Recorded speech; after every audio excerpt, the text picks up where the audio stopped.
Possibly the most important topic that I'd like to start with is the selection of metal within your probe.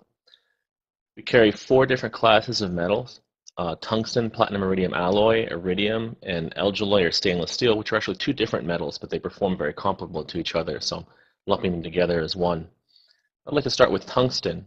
Tungsten is a very versatile option. It's widely used microelectrode material, offers a great balance between performance and cost.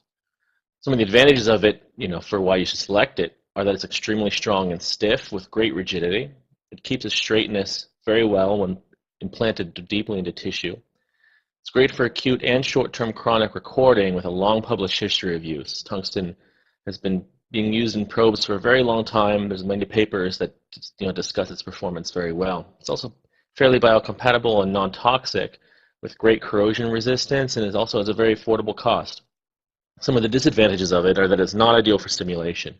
Tungsten has a low charge transfer capacity and a high concomitant impedance, as well as reduced electrochemical stability compared to the other metals. This means that for the same surface area, tungsten tends to have a higher impedance, which means that it more quickly approaches unsafe potentials, with the application of the same stimulus current. It also gives less consistent long-term recording because of this reduced electrochemical stability. I personally have seen tungsten dissolve in the body after long periods of time, particularly when in acidic conditions, such as you'd see from aggressive tissue response or inflammation. Second metal option is platinum iridium alloy. Platinum iridium is becoming the gold standard for many for chronic recording and microstimulation, mainly because it has great electrochemical characteristics compared to tungsten, particularly its electrochemical stability. Platinum iridium is much more noble, has a high charge transfer capacity, low concomitant impedance, which means that it's excellent for stimulation. It's also very versatile. It gives consistent performance in pretty much all applications. However, some of the disadvantages of it is, of course, that it has a greater cost than tungsten as well as alloy and stainless steel, which make it less appropriate for acute and non-intensive chronic recording, where tungsten gives more or less equivalent performance. For acute and non-intensive chronic recording, there's really not a big advantage to using platinum iridium, which is why we steer people towards tungsten in those applications. However, for those that are doing critical long-term chronic implants as well as stimulation, platinum iridium is always the way to go. However, platinum iridium is also vulnerable to corrosion in some high-intensity stimulation situations, which is why for those that are doing these types of studies, we recommend moving to pure iridium. Pure iridium is the most intensive stimulation conditions and protocols.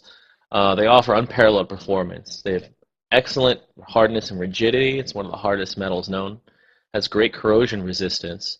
Also has pretty much greatly superior charge transfer capacity and concomitant impedance compared to the other metal options. It can handle very small surface area.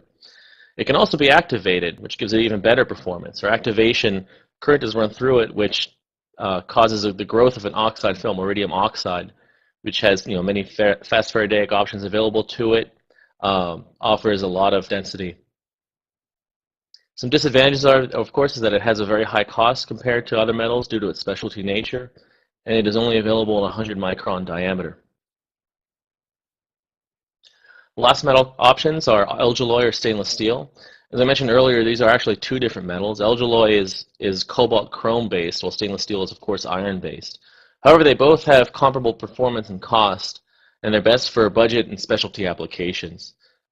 Very versatile metals. They offer great acute and chronic recording performance, and they have a low cost compared to the other options.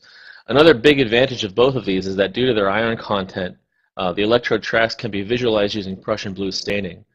This makes these metals critical for those that are doing studies where they really need to be able to visualize the electrode tracks very accurately. However, some disadvantage of them is that they do offer poor stimulation performance unless the surface area is very large.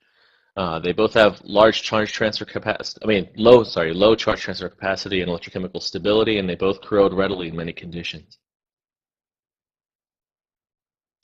Through the presentation, we'll be speaking a lot about impedance.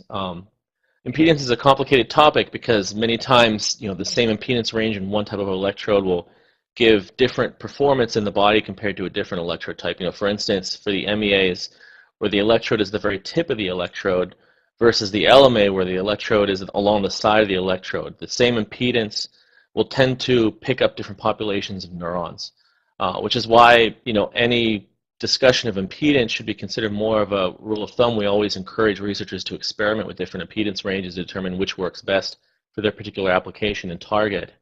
However, this can give you a good guideline of what to expect from different ranges. The highest impedance range is above 1 megohm, 1 to 10 megohm.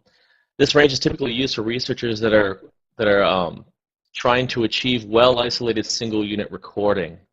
Impedances in this range really only amplify neurons very nearest to the tip, but the trade-off of that is that they're very sensitive to environmental noise and artifact. For this reason, those that want electrodes at very high impedances in this range, we typically recommend only for fixed in vitro preparations and acute recording, where there's a great degree of control over the environmental noise and the shielding. For those that are doing in vivo recordings in behaving animals, typically recommend going to a slightly lower impedance range of 500 kiloohms to 1 megohm. Electrodes in this range typically offer a great balance between multi-unit and single-unit recording, isolation, and yield. For this reason, it's probably the most popular range of impedances for those that are doing chronically implanted arrays in behaving animals. The impedance range below this, of 100 kiloohm to 500 kiloohm, is the range for most of those researchers that are doing local field potential and microstimulation. It's the highest impedance range we typically recommend for microstimulation, simply because at this impedance range, it becomes easy to enter into unsafe voltage ranges upon reaching the currents required to elicit the physiological response you're looking for. Because of this, it really requires careful monitoring to ensure safe voltages. When I say safe voltages, there's a number of different things that go into that. But most commonly is that you want to keep the voltage within the water window. That means that beyond this voltage, you're likely to see hydrolysis generated on the tissue, on the electrode surface, and the tissue starts creating things like hydrogen bubbles, really damaging the tissue. So, of course, it's always a good idea to stay within that range. The next impedance range below 100 kiloohm is typically those that are doing mostly stimulation as well as wide area LFP. Impedances below this range are typically reserved types of impedance you'd expect to see from things like ECOG electrodes, very large electrodes for deep brain stimulation and things like that. Many researchers commonly ask, what's the relationship between impedance and surface area for the electrode that they're using? This, of course, varies depending on what metal you have selected for your electrode, as each metal has a different concomitant impedance, as I mentioned earlier. And this chart really illustrates that point, where you can see the pure iridium electrode at the very bottom, the black line, tends to offer much lower impedances at the same surface area as the other metals that you see, with the highest being the alloy and stainless steel, the red line at the top, which has much higher impedances for the same surface area. For this reason, it's important to understand exactly what metal you're using and how that relates to what neurons you're going to be targeting. Especially for those that are targeting very, very small cortical regions and small animals, it becomes an issue where to get the impedance that you require may require an electrode surface area that's larger than you would prefer, especially if you want to only record from a small population of neurons. This chart is also available in a higher resolution on our webpage, or you should absolutely feel free to email us if you have any questions on the proper way to design your electrodes for your particular target. Many researchers also ask us how to maximize the yield of their arrays. Yield is a fairly complicated topic, and many things go into it. There's a lot of different elements that go into whether your array and implantation will be successful or not. One of the most important elements of that is, of course, the planning, especially for those that have complicated or hard to reach targets. Determining the proper surgical path for your array is very important, especially for those that have, say, mid-sagittal targets such as PFC and rodent, or lateral targets such as barrel cortex. They may require either a special probe design or approaching them from a particular angle. This can be very important, and it's something you need to consider when designing your array. Surgical technique is also very important. We always encourage surgeons to get as much training and practice as they can, because a lot of the complications that you would see during a surgical procedure can go a long way in determining how the array is going to perform chronically. It's always a good idea to minimize implantation trauma, bleeding, routes of infection. It's also important to select the proper impedance, as I mentioned earlier. You want to select the optimal impedance for your desired signal and probe design. Something that's important to note is that post-implantation impedance does not correlate well with yield. Impedance of an implanted array will fluctuate quite a bit, as the inflammatory process progresses. Typically follows a fairly consistent progression within the first 2 weeks, but after that you will see impedance fluctuate a good bit. However, it has been shown that this does not really correlate with yield. However, impedance can be useful. We always encourage monitoring impedance throughout the implant just to monitor probe function, to make sure that all the channels are functioning and that there is no gross hardware failures such as cable failures or connector failures and things like that. It's important to note that yield will fluctuate up and down with all probes. It's important to note that to not assume that drops in yield are permanent. Something that we frequently observe is that a researcher will observe after 3 or 4 weeks of implantation an array suddenly going mostly silent, and they'll assume that the array has been failed for some reason. But then after a week or two, suddenly the array will come back to life, and they'll achieve excellent yield. So that's why we always recommend continuing your study and continuing the recording, because it is very common for units to come back as the tissue relaxes.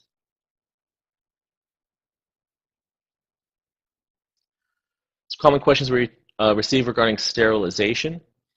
For all of our products, we recommend low temperature ETO gas sterilization. ETO is typically performed at room temperature or near room temperature. It's a very gentle process. It does not harm any of the soft plastics that we use in our arrays. However, we realize that ETO is becoming more and more of a rare method because of the environmental and toxic issues with it. We've found that room temperature plasma, room temperature plasma hydrogen peroxide methods such as stearide or vaporized hydrogen peroxide are becoming more and more common. We do not have a good amount of testing done with these because they're new methods, but the feedback that we have gotten so far has been great. Researchers do recommend that if you use hydrogen peroxide methods, to make sure that the probes are very clean, because some researchers have observed things like bubbling on the surface after the hydrogen peroxide treatment. We believe that maybe from like any kind of residues or oils on the probes that were left from handling. So always make sure the probes are very clean and pristine before using these methods. Autoclave may be used on some products, essentially those products that have mostly metal and hard plastics. But if you have a different method available, it's always recommended to use the more gentle method, because heat and moisture can distort thin polymers and corrode electrode surfaces more quickly. It's also not appropriate at all for soft plastics or silicones or carbowax coatings. This makes autoclave completely inappropriate for things like FMAs and MWAs, which incorporate carbowax, as well as anything with a flexible cable. The issue is that the heat can cause the silicone in the cable to soften, which can release built-up stresses within the microwires within the cable to cause it to distort away from its initial orientation. We always recommend avoiding chemical immersion methods that can leave residue. Common question that we receive is whether or not alcohol immersion is appropriate as a primary sterilization method. It is not, and most institutions and IACUCs will forbid its use as a primary sterilization method. Alcohol tends to leave a lot of spores viable and a lot of other pathogens, and so we always recommend not using it, though alcohol can be used as a secondary method, such as between multiple implantations in the same session. Now I'd like to go into a brief product summary of a number of our most popular product categories, beginning with our monopolar single electrodes. These electrodes are actually the basis of a number of our other array products, which is why I'd like to describe these first, because a lot of the options that are available for these are also available in arrays. As an overview, these are insulated electrodes. They're available in multiple metal selections, tip profiles, lengths, diameters, and impedances, and I'll go into those later. All of these electrodes have a vapor deposited parylene C thin film, approximately 3 microns thick. They are also available with an optional polyimide jacketing for those that really need to have a more robust insulation and stiffness of their electrodes. Typically those that are using very thin electrodes but need them to be able to handle a good bit of use and bending resistance. We typically recommend adding an additional layer of polyimide. All of these electrodes are electrically chemical etch tapered to a 1 to 6 micron tip. And the tips are then arc exposed to whatever impedance the customer requires. For those customers that also, need, instead of impedance, are more looking for a very precise surface area, we do offer laser removal. In which case, the electrodes are observed under a microscope, and then, the insulation of the tip is removed piecewise, using a very powerful laser. There's some tip profiles available. We've got 4 standard tip profiles. The first is is our standard tip profile A.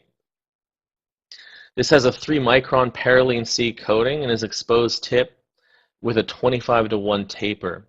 We found that the standard tip profile is acceptable for most researchers. It gives a very good balance between sharpness, penetrating power, as well as tip resilience to bending and hooking. For most researchers, the standard tip will give very good performance. Some researchers, however, prefer more of a blunted tip. The blunted tip is essentially the same as the standard tip, only has an additional electrochemical process subjected to it in order to remove the sharp tip and reveal more of a blunted tip. As far as the performance difference between standard or blunted, a lot of times this is relative, with researchers preferring one or the other. Many researchers that claim that blunted works better state that it's because they feel that the blunting helps shift the tissue out of the way instead of cutting through it. Some claim that it offers more of a point source for stimulation as opposed to the standard, which is more of a cone source. This is why we always encourage researchers to try one or the other, just to see which works best for you. The heat-treated tapered tip profile is for those that intend to insert their electrodes through tough tissue, such as dura, other tough membranes. How this works is that, because often for those that are trying to insert a standard electrode through a tough membrane, it can end up pushing the soft insulation layer back, changing the impedance of the electrode. Often, this becomes more and more a problem with repeated insertions. The heat treatment actually hardens and bakes the insulation, causing it to become more resilient and stick more to the electrode surface. This allows it to hold up to multiple insertions without being pushed back from the electrode. The 4th tip type is our extra fine tip profile. These tips are subjected to a completely different vapor deposition process and etching process, which creates both a thinner parylene C layer of only 1 micron instead of 3, as well as a much sharper tip of a 40 to 1 taper. These tip profiles are great for those that need to have a good deal of extra sharpness and thinness on the tip of the electrode. Often for those that are doing studies in vitro that really need to have a very precise point and a very small implantation tract to avoid damage. However, the trade-off is that these tips are much more susceptible to things like bending and hooking.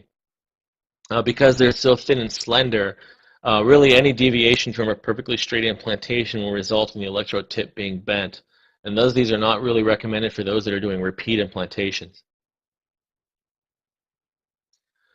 Some common questions. Most of these electrodes can be acutely reused many times. Several researchers have reported over 20 to 30 insertions with the same probe. The caveat is that the probes must be cared for properly between implantations. It's important to avoid bending the shaft and blunting and hooking the tip. Always inspect the electrodes between implantations to be sure that the tip is not hooked. Especially do this under a microscope, because a lot of times it's very difficult to see with the naked eye. This is very important because if you try to implant a hooked tip into tissue, it will end up cutting through the tissue a good bit more, causing a lot more implantation trauma and possibly deviating the path of the electrode as it passes through the tissue. It's important to clean the electrode carefully between sessions. We recommend a 2-step process of sonication and electrochemical bubbling. Sonication itself is a multi-step process. It's intended to remove some of the bulk debris, such as tissue residue, blood, things like that that adhere to the surface. First step is to sonicate for roughly 5 minutes in a 50% household bleach solution. followed up by another 5 minutes in a deionized water solution to remove the bleach, and then for 2 or 3 minutes in an alcohol solution to assist in drying. Alcohol should only be used in electrodes with hard materials. Alcohol does soften silicone gel, so it should not be used on electrodes, or at least it should not be used for very long on electrodes with flexible cable or any type of soft silicone.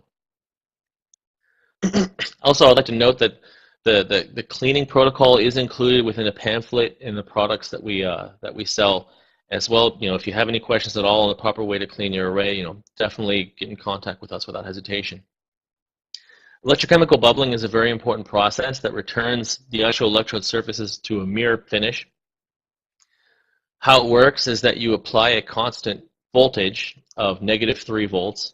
It's very important to note the polarity of this. You want to make sure that the negative pole is connected to the electrode, as if the positive pole is connected to the electrode, it can actually drive the metal to corrode and ionize into the solution. Common way to generate this voltage is by using just 2 AA batteries in series. Is an excellent way to do it. You'll know that it's working because it'll start creating some pretty vigorous bubbling on the surface. Again, this is the hydrolysis that I mentioned earlier. This bubbling tends to knock off oxidation or any other crust that has developed on the electrode surfaces. We've noted that it's a common complaint among customers that, especially those that are storing their electrodes or arrays for long periods of time, that when they actually open their array and measure the impedance, it's much higher than the impedance that they specified. A lot of times this is because, even though the materials are mostly noble, they do corrode over time. Typically, we suggest that they do an electrochemical bubbling process, and they note that the impedance immediately will go back down to the specified values. Another benefit of electrochemical bubbling is it allows you to detect things like short circuiting as well as insulation damage. It's important to note that any exposed metal within the electrolyte that's subjected to this potential will create hydrolysis. Thus, if any bubbling is seen anywhere but the very tip of the electrode or at the recording site for LMAs, that means that the insulation may be damaged. If you see multiple channels bubbling, that means you've got a short circuit between channels. It's going to be a great way to diagnose issues between electrodes. It's also very important to monitor the impedance of electrodes between uses, just to make sure that the contact sizes are still the same size, that everything is functioning properly. It's never recommended to reuse chronically implanted electrodes or arrays, any type of electrode array. Typically, if an electrode array is implanted properly, it's going to be encased in a number of hard materials such as dental acrylic or silicone gel or other things like that in order to secure the array in place. Many researchers that have tried to reuse chronically implanted electrodes, typically they explant the array and then try to chip away at the dental acrylic or whatever that's encasing the array.